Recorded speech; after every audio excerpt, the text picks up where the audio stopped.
Ayun na mga boss, may nakakuha na. Ayan, abang-abang po sila oh. Gusto mo na ano, doblein natin yan. Pero may ipapasagot ako sa'yo.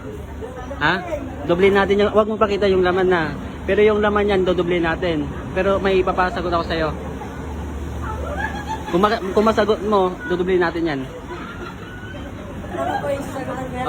Plus lang. Okay. Ito, ang sagot, ang tanong, 176 plus 267. Magbilang ako ng 5 ha. Pag di mo nasagot, 176 plus 267. 1, 2, 3, 4. 4 and a half.